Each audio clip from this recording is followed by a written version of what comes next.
Hey, RetconRaider here, and welcome back to the Alpha for Warhammer 40k Rogue Trader. As today, we try to respect our Eldar by investigating a new potential ally without just killing them on sight, which I think would be the norm for situations like this. But, you know, strange times, etc., etc. Not to mention, of course, our particular Rogue Trader is a shameless opportunist. So yeah, let's see how this goes. The ivory covering the archway gives off a delicate, heady fragrance, although you do not see any flowers. Slightly odd, but certainly not the oddest thing we've seen in this neck of the woods.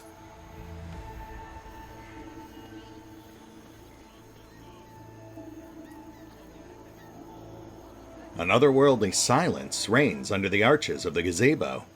Perhaps a sound barrier generator is mounted in the dome. Oh, that would make it so much easier to record videos. House Grantis has never inspired respect or trust. I have no doubt that it was they who brought the treacherous servants into the estate. House Grantis, you say? I'll keep that in mind. Oh, one sec. Let me just review Argenta's equipment real quick. I have a sneaking suspicion we'll be able to recruit Yrliet after we talk to her. And if that is the case, we'll have to swap someone out. And while I do like Argenta, she is easily the driest of our current cast of characters. I'm just not a big fan of the straight-laced zealot archetype. Abelard kind of falls into that category too. Heinrich sort of, but I mean, he at least tries to keep it interesting. Case in point, I'm sure he'll have plenty of things to say in just a second.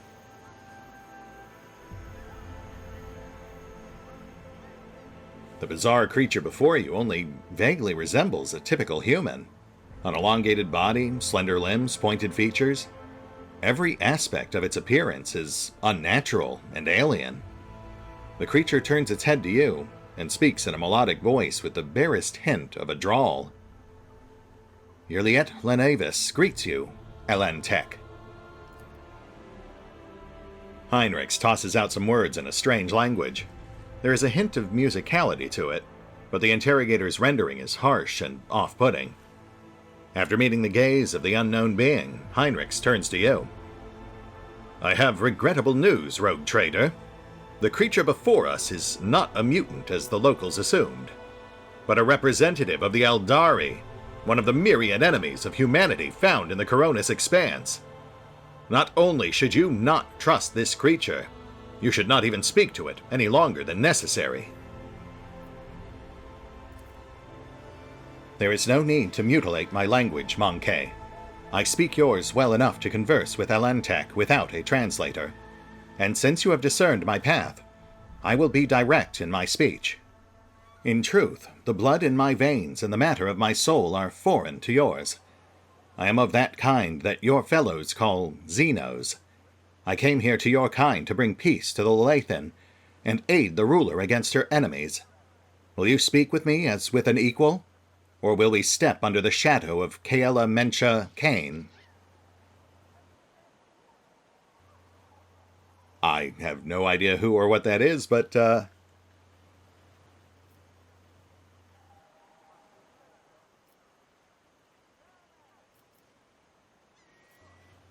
Yes, I suppose we can speak. Yrliet Lenavis. But keep your hands where I can see them.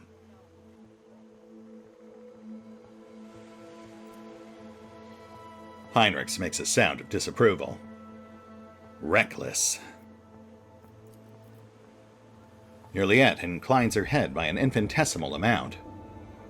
I have banished the shadow of doubt from your thoughts regarding my nature. Now you will answer my question. Why have you sought me out? Oh, you know, just trying to make sense of what's happening on my planet. You, for example, how do you fit into all of this? You're here working as the governor's assistant? Or helper? Indeed I am, Elantek.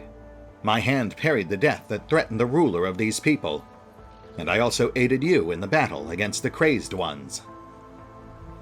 Yes, I do recall that. It was like 20 minutes ago. The question is, why? This world is in distress. I wish to protect it from unnecessary suffering.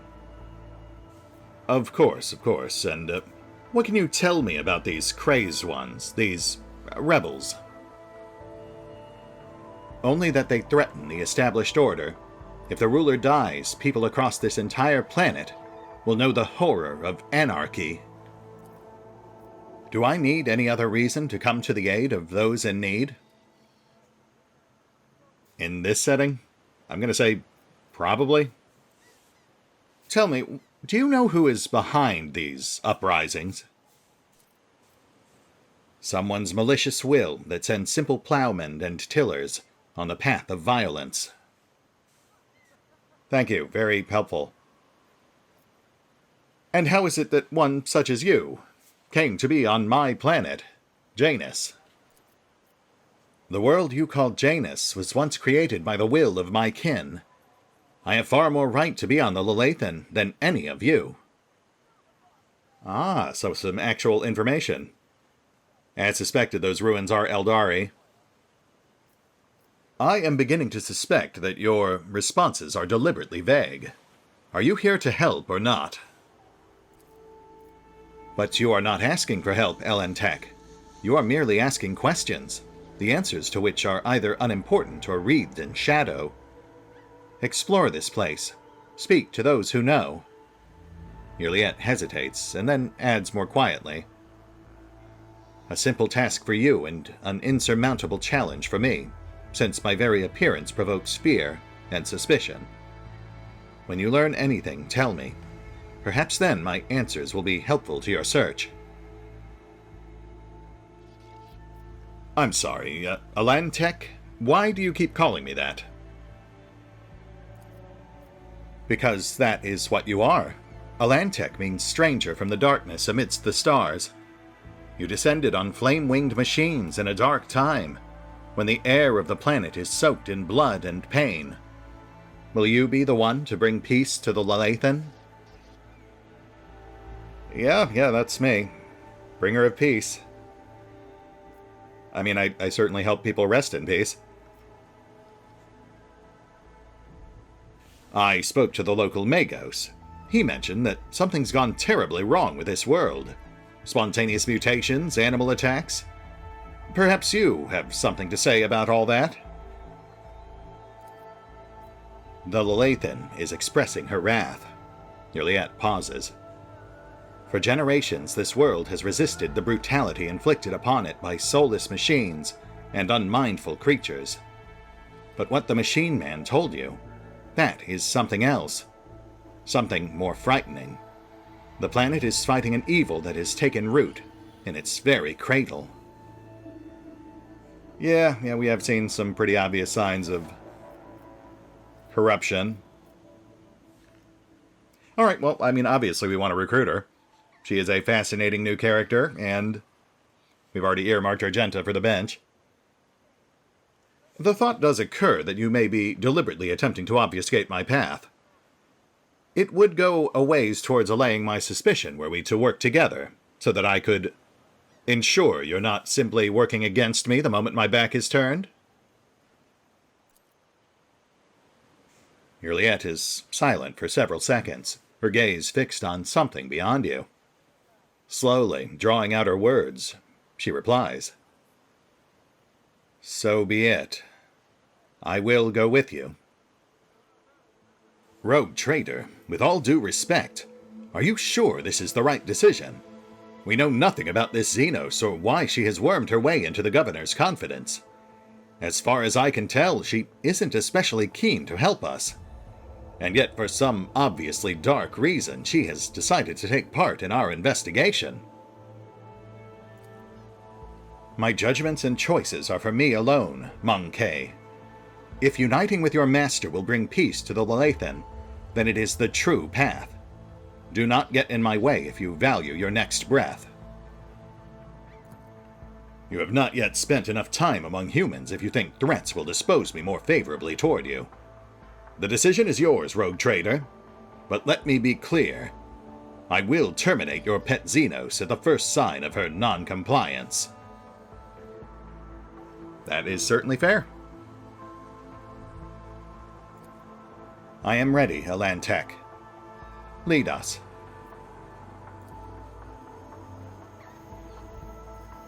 They automatically bumped Adira. Poor Adira.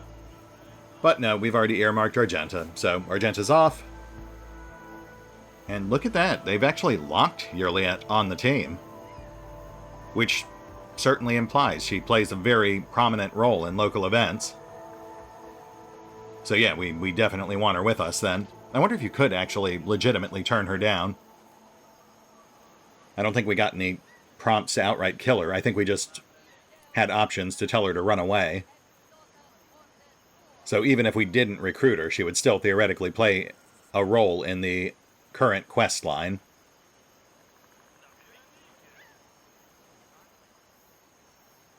But yeah, I think I'm pretty happy with this mix. I will miss Argenta's Flamer, but I think we can make do with what we've got.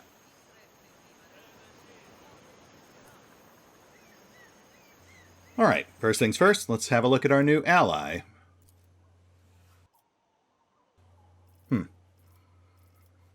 Relatively moderate spread on her characteristics.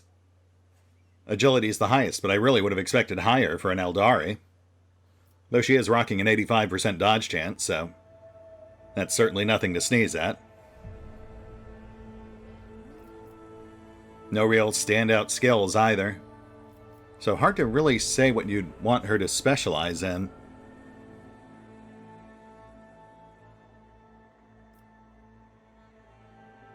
Gear is pretty sparse, but we've got Eldari Ranger Armor. 3 deflection, 35% absorption.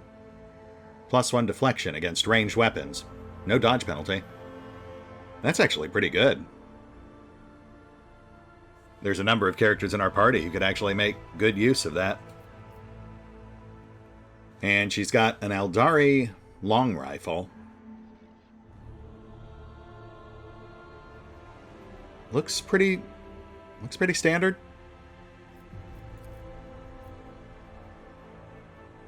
Yeah, very, very similar.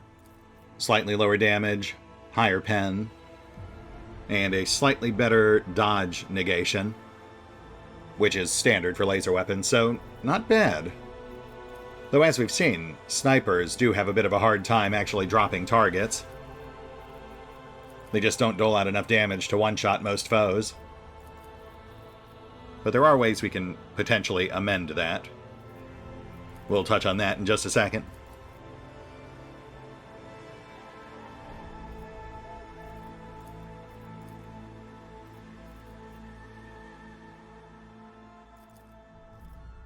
+5 ballistics, but we don't really have any other gear that's suitable for her.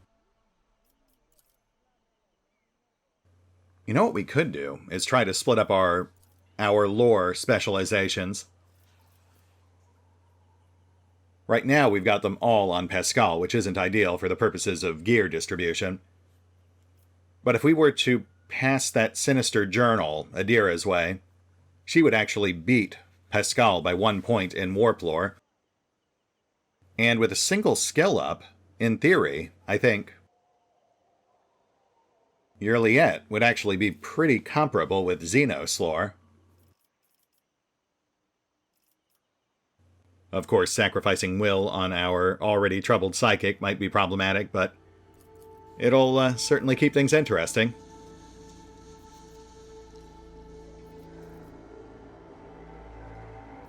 Oh, and as for that hotshot lasgun we picked up last time around, I looked into it, and unfortunately, I have already invested Rhett into solid projectile specialization.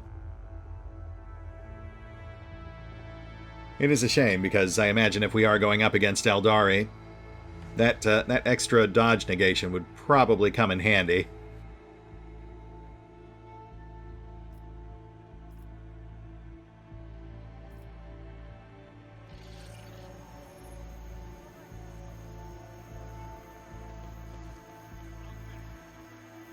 Oh, right, and let's take a look at our level up options here.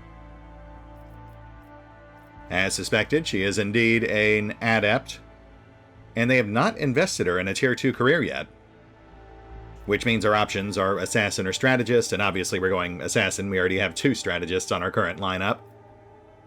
And given that Adira is actually technically split between Psychic Powers and Assassination, I feel like we can make Yrliet slightly more focused on the whole sniping thing. Okay, we've got a characteristic boost. And as tempting as it is to continue cranking her agility, she's a dedicated sniper, so I think we have to go ballistics. She's not much good to us if she can't consistently land hits. After that, we've got talent, and there's one in particular I'm looking for. I mean, a lot of these could potentially be useful, but aren't quite what I'm looking for. Plus, of course, some of these are melee only, so those obviously wouldn't be much help for Yrliet. Huh. I'm not seeing the one I... Oh, you know what? That might actually be a separate level up. Las Weapon Expert. Oh, that would essentially double the dodge negation. But do we want to lock her down to las weapons this early? We know there's splinter weapons, for example. You know what? Let's go nimble. That's a nice solid defense buff. We already boosted her ballistic skill, so this will even it out a little. And there we go. It's abilities, not talents. We're going right for double tap. That'll help differentiate her from Adira. Adira's got her psychic powers to fall back on, but Yrliet will be much shootier. And then we get a skill up, and oh wow, she is very limited. Xenos lore, Imperium lore, or awareness. Obviously, we're not putting her points in awareness. Rhett's already got like 85 in that, so it's got to be one of the lore skills. Pascal's at 75 in Xenos lore, with 10 points of that coming from gear. So we could boost Yrliet up to 65, but that would still leave her 10 short of where Pascal is right now. We'll get it started, but we're not going to switch the gear off just yet. Pascal's still got the edge. Yeah. I believe she has another skill up in 5 levels, so if we make it that far, then we'll swap off this gear.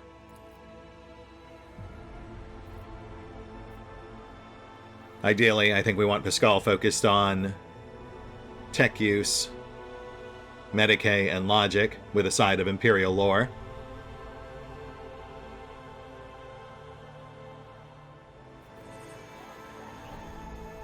Alright, moving on. I'm not actually sure where we're going from here. Yrliet really didn't give us much in the way of leads. She gave us a lot of non-answers and then joined our party.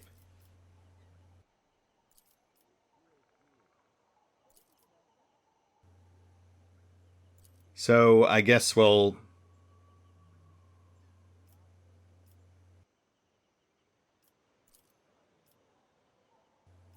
Yeah, I guess we'll just keep walking around, talk to more people, see if we can gather more clues, or if new events have triggered, or if there's an exit, perhaps, to the jungle, where, you know, I'm sure we'd inexplicably stumble across something plot relevant.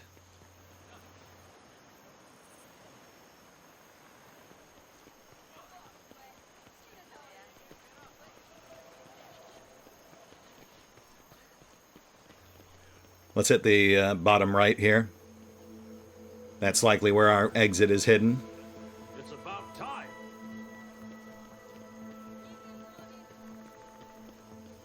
Atilius Quint.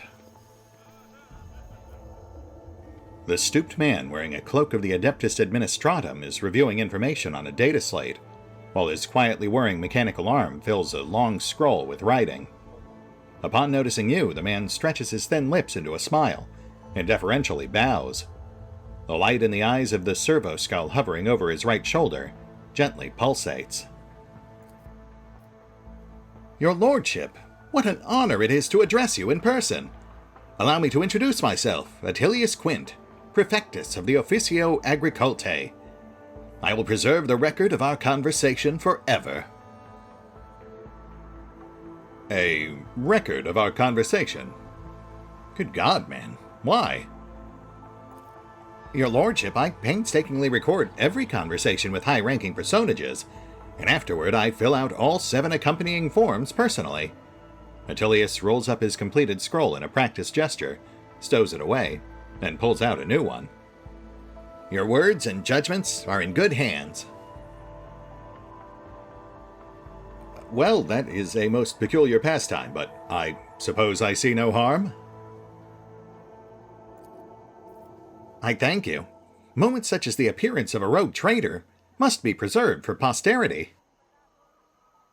Yes, I am quite noteworthy. Tell me, Quint, what do you make of Governor Viat? The governor is a superb leader. She possesses an excellent grasp of all matters, and never uses an incorrect form for a given situation. I do not pry into her personal affairs, but if I may speak plainly, a lady who fills out paperwork with such finesse cannot be a bad person, in my view. Of course. Properly filling out paperwork is my signature move. And what of her assistant? Atilius looks askance at Yrliet and offers a strained smile. A highly exceptional individual. After today's regretful event, I am beginning to hold her talents in particular esteem. Verily, even mutants who have seen the light of the God Emperor can faithfully serve his flock. Moreover, Yrliet's particular abilities could be an interesting subject of study for the Magos biologists. That elongated head shape, those eyes. Judging by the skull that was given to me to send on to Footfall, such developmental anomalies on Janus are not a quirk of nature, but some kind of inheritable trait. Is that so? Yrliet freezes completely, turning into a living statue. What did you say? Oh, madam, have my words upset you? I'm certain your kinsman would be delighted to learn that people wish to make pretty presse-papier out of his remains. And besides, I could be wrong about the nature of his origins. I'm sorry, I feel like we've gotten off topic. What skull are we talking about? A most remarkable item, I must say. A true anomaly. One moment. After rummaging in a nearby container, Atilius draws out a scroll, which he immediately unfurls. Look here, I believe the finished piece was intended to be given as a gift to the governor, but under the current circumstances, I doubt I will be able to send it to Footfall any time soon. Yrliet stares at the skull in silence. You can see her jaw working under her delicate skin. After a few seconds, she abruptly turns away. The tech priest's mechadendrites reach towards Atilius with interest, seeming to unnerve him a little. Safety and equipment on a decent level. It's a pity he is empty inside. He could have become a proper servo-skull herald for the rogue trader. Unorthodox. Even so, it is still quite the curiosity. I certainly wouldn't mind adding a piece like that to my collection. Eh? I mean, yes, of course, undoubtedly. Whatever you wish, your lordship, if that will raise your spirits after the recent incident. Excellent, we now have Strange Skull. Hopefully Yrliet will appreciate that. So tell me, Quint, aside from getting ahead, what other duties do you have here on Janus? By the grace of the God Emperor, I oversee the administrative apparatus on the planet and serve as secretary. I am also responsible for the logistics related to supplying the planets of the Von Valancius dynasty and the timely payment of tithes to the Imperium's official collectors. Ah, excellent, since we're on the subject. When was the last time a shipment was sent to my other planets? Oh, your lordship, our supply ships are all in order. All foodstuffs and other items are ready to export and are simply awaiting the arrival of the transport ships. However, given the current circumstances on the planet, Janus could not provide even one tranche more than what is already prepared. I am certain the situation will be rectified in the near future. And when was the last time the Imperial collector ships passed through? Oh, your lordship, I must confess that as of yet I have not had the pleasure of filling out a sacred tithe protocol form, as the last Imperial ships to come here did so under my predecessor. Come to think of it, that would have been several decades ago. I do hope the logisticians responsible for such an unforgivable oversight lose their heads over this. Huh. You don't say. What a strange coincidence that the increasingly suspicious governess Viat has somehow forgotten to send tithes to the Imperium her entire life. I can't imagine why that might be. Honestly, at this point, I wouldn't be surprised if it turns out Governor Viat is also behind the rebellion. Not necessarily the whole thing. There might be real rebels in there, but that might be what those weapon shipments we found were for, to supply the rebels, because it would give her a very convenient excuse to not send more resources off-planet, such as the shipments we wanted for Footfall. Thank you, Quint. I think that's enough for now. As you wish, your lordship. Actually, tell me about my planet, Janus. What's the latest news? Alas, your lordship, rebellions have caused us too many problems in recent times. The rebels are interfering with the established processes, interrupting supplies, sabotaging the serfs' work. A few nobles have even been killed, and worst of all, some of the victims occupied important administrative posts. Until their replacements pass their checks, complete all their induction forms, and go through the official appointment procedure, important paperwork is going unsigned. It's a bureaucratic catastrophe.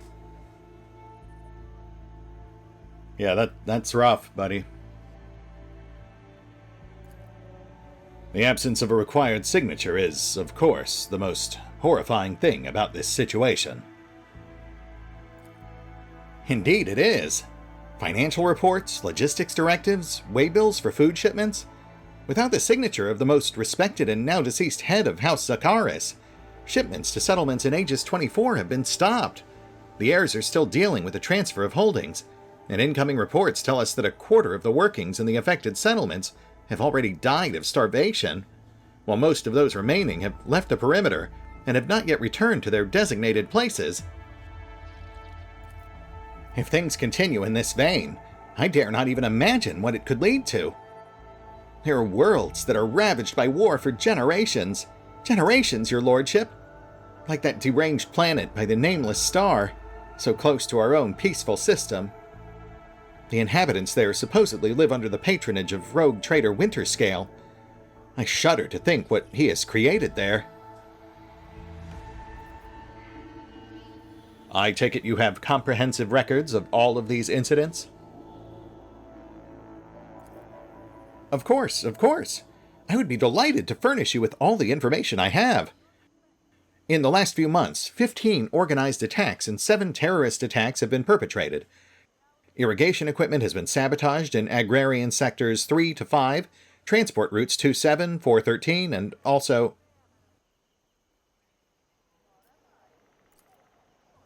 I suppose this will not tell you much. Please. With a fussy gesture, he presses several buttons on his data slate screen, and a 3-dimensional map with coordinates of the attacks appears on your cogitator.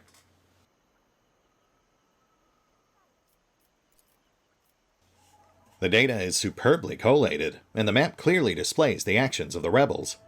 At first glance, there seems to be no logic to their campaign. But after analyzing the data and the features of the terrain, you notice a clear system indicating a geographical pattern to their attacks. Who is leading the rebels? Does anyone know? The rebels are well-armed and well-trained. What's more, the governor's advisors are inclined to think that the instigators of the rebellions are very familiar with the planet's terrain and climate. My ordinates are going through registration records day and night, looking for individuals who have completed military training, but we have so far been unable to identify the scoundrel.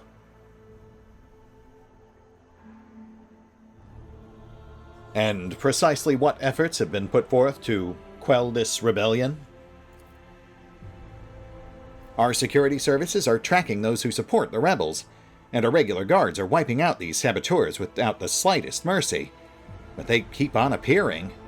My scribes have been run off their feet, keeping records of all the public hearings and executions. But I'm confident that the governor will find a solution soon. Yes, I'm sure she will. Thank you, Quint. I think I've heard enough. Of course, your lordship. Out of curiosity, what do you know about the recent attack on the estate? A disgraceful incident. Simply disgraceful. I cannot believe these scoundrels would dare to come so close, and to drag the nobility into this as well.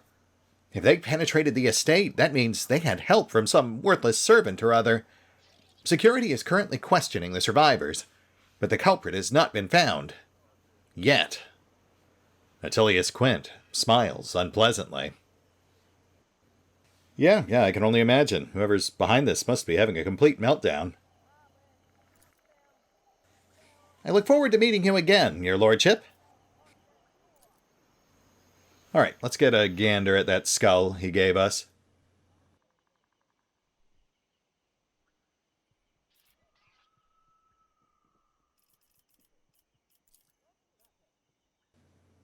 Strange skull. Scraped and cleaned. No functional use. Maybe we can talk to Yrliet about it once we go back to the ship.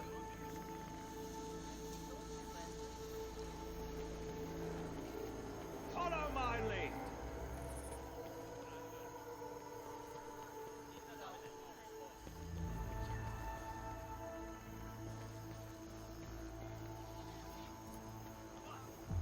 A decorative spire hastily turned into a watchtower is a sure sign of a turbulent situation on the agri-world.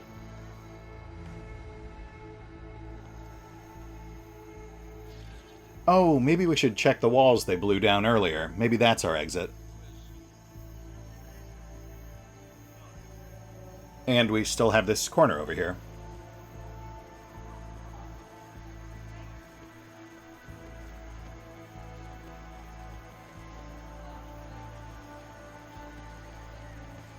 There we go.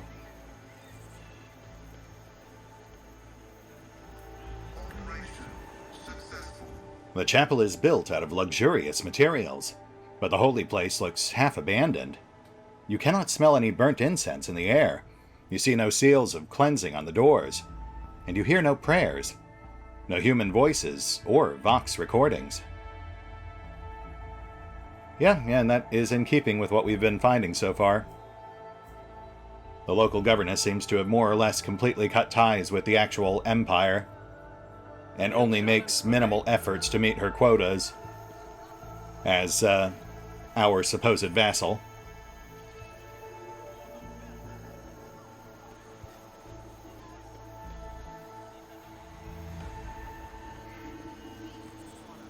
Oh, there's something down on the beach. Interesting.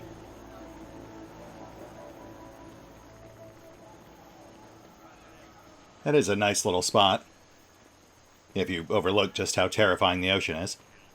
We need to investigate. Signet ring.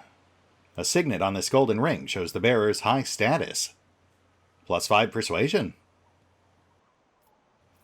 Well, that will go right to Cass.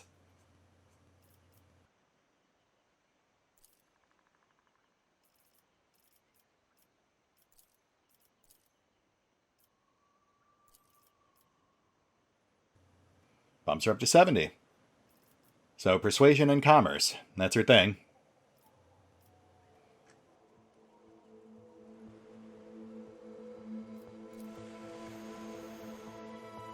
Chains or ropes with shackles on the end can be seen in the water.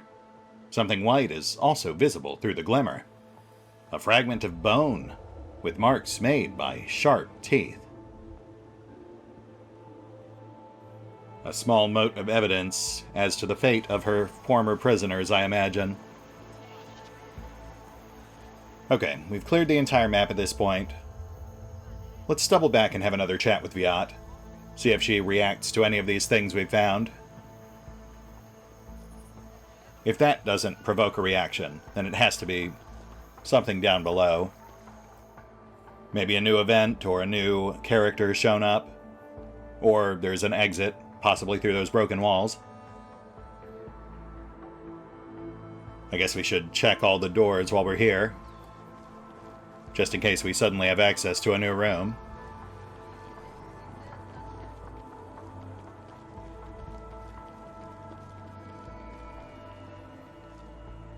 Nope.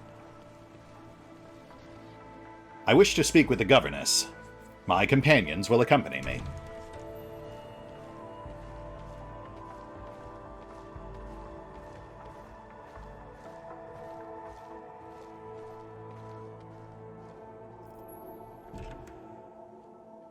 Greetings, your lordship. How may I be of assistance? I spoke with the Magos you mentioned. He told me that there are Xenos ruins on this planet. I know to what you're referring. Strange structures of an unknown material. For the prevention of any unfortunate accidents, I ordered the area to be declared out of bounds for all. Some things are better off left under a thick layer of dirt, beyond the grasp of even the enlightened minds of the Mechanicus. Fair enough, I suppose. You also neglected to mention the strange changes in the planet's flora and fauna. You've been speaking to the Magos, then? A very wise man, however his fixation on evolutionary processes seems a little extreme to me. Janus was heavily cultivated. Forests were cleared and mountains raised across half the planet. It is no surprise that we are still noticing the consequences of those changes. It's possible that the plant mutations are connected to waste runoff from the harvesting equipment, and the changes in wildlife behavior could be a reaction to the expansion of the cultivated area. Vistenza shakes her head with a laugh. Are you surprised by my knowledge of the topic? Our whole dynasty has dedicated itself to taming Janus, this plentiful yet stubborn planet. Every member of the Viat bloodline is versed in the fundamentals of planetary engineering, and its consequences. Slanting a look at Pascal, Adira remarked slightly. Looks like the sciences aren't only for the preserves of the Adeptus Mechanicus. Doesn't that infringe on the authority of the esteemed Magos? This statement is true. But who do you suppose were her teachers? The Adeptus Mechanicus. All knowledge flows from us. I've also heard that you're accepting human bodies from struggling settlements in place of normal tides, living or otherwise. What say you to that? What? Really, rogue trader, you speak as if you actually believe the claims of those wretched peasants. I do not ask anyone to pay the tithes in human bodies. I am reducing the burden on the settlements which have suffered as a result of unsuccessful experiments involving enriched food, and I'm gathering the worst affected subjects, those who are no longer capable of work, for further study. Some among my circle would call such concern for the underclass a weakness which may have incited rebellion among the emboldened rabble. Interesting. She's got answers for everything. Though, I mean, it is peculiar there's no, follow-up demanding to see her research or to check on these villagers he's supposedly treating. I feel like that would blow her cover pretty quickly. Though I am starting to suspect that once we gather enough evidence and confront her with it, this whole area will basically become one giant combat zone. They're making a big show about being loyal to us, but I imagine given that Vistenza and her minions here have been isolated from the Empire for over a generation, They're really just going through the motions, trying to allay our suspicions and hoping we go away. Or that we die. I mean, that could be why she's asking us to go after the rebels for her, especially if the rebels are on her payroll. Though I suppose that does beg the question of where the Eldar fit into all this. Victory awaits!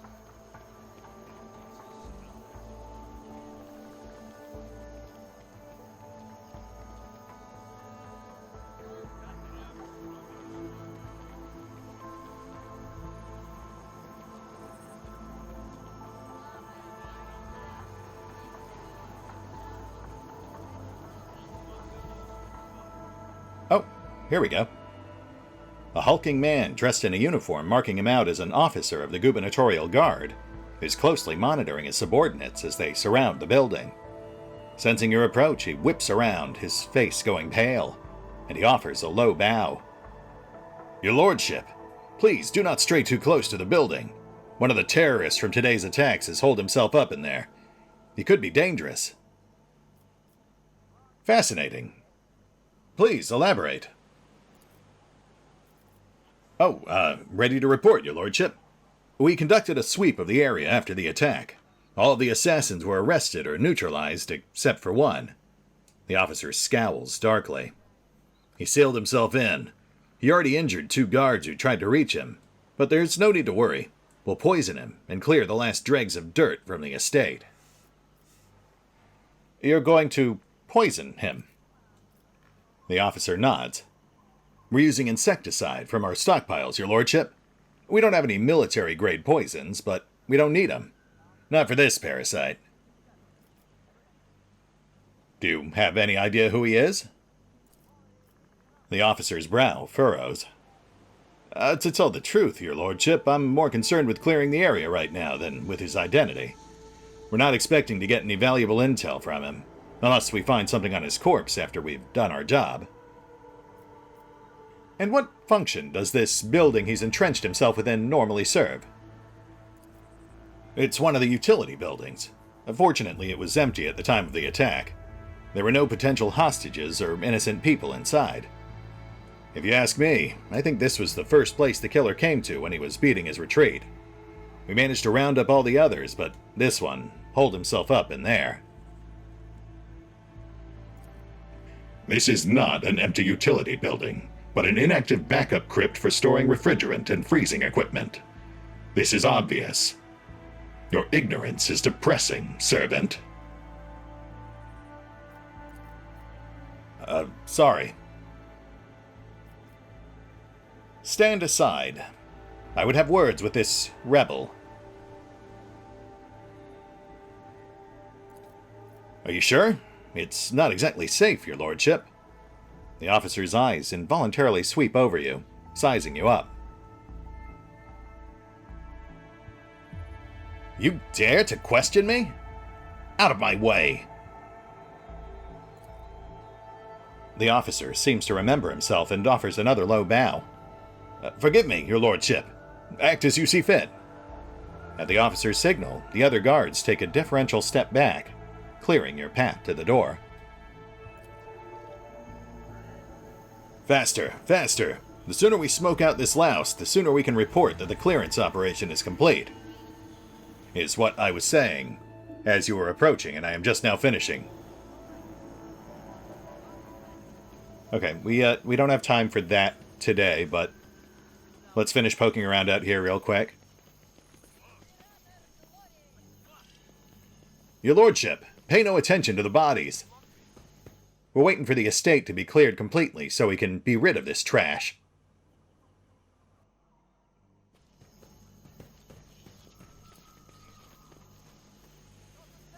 The deceased's arms and face are covered in small boils that oozed cloudy pus, even after death.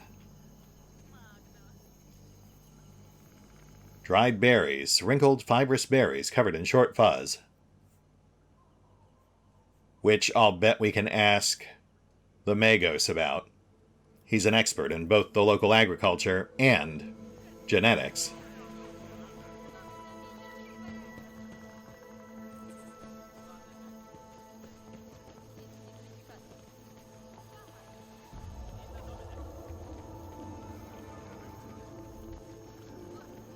I'm betting these are poisoned or tainted in some way. Hence the strange boils on the rebels. I mean, the rank-and-file rebels could very well be real rebels. They could be disgruntled villagers finally lashing out at the governess who's exploiting them. But whoever's in charge of the movement could still have an ulterior motive. The Magos notices you and offers a dignified bow. Your lordship, how may I help you? I found these strange berries on one of the dead rebels. He was covered with oozing boils. What can you tell me about this? Your blessing for the examination, Magos? The Lex mechanic waits respectfully until Pascal nods. The tech priest studies the dried berries and goes still. You hear the distinct clicks as his cerebral cogitators process this information. Creeping creeweed, a typical plant of the Western Hemisphere. We have studied the possibility of industrial cultivation, but the process was found to be inefficient due to the specific requirements of the soil, which is found in the right composition only in the archipelagos of the planet. Okay, that is not what I was expecting him to say, but that actually gives us geographic data about where these rebels might be hiding out. It's about time. So that does seem to reinforce the idea. We have to go up into orbit again and rescan the planet to find the rebel base.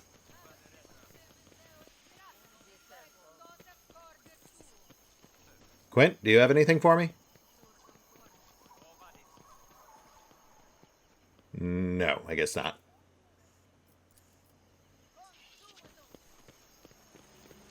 I'll lay claim to the stars. Okay. I think that brings us to a pretty good stopping point for now. I was hoping we'd have a fight or something, but we uncovered a lot of very intriguing new clues and details, which, granted, do still point us more or less in the same direction we were headed last time. That being that Governor Viat is up to no good. Though we still have the mystery of the Eldar. I mean, maybe they're behind the rebels? No, that wouldn't make sense, because then why would Yrliet be here working for the governor? Unless it was like a double bluff. Anyway, we'll hit the pause button for now. I'll take care of the usual off-screen bookkeeping, and we will pick up here next time, as we have a chat with our new rebel friend. I'm sure that'll help us parse things out a bit. See you then.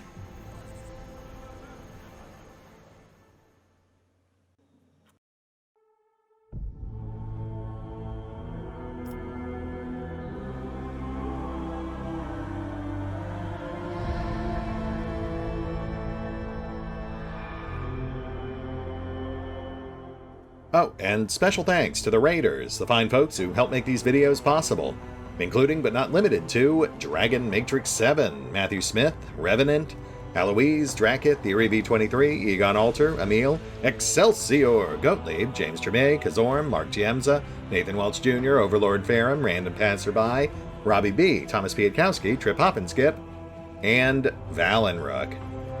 Thanks for your support, guys. That said, if you'd also like to help support the channel, then feel free to push the buttons that do the things. Trust me, it does make a difference. Or you could even check out the PayPal, the Patreon, or the Nexus GG page. Links are in the description. It's about time.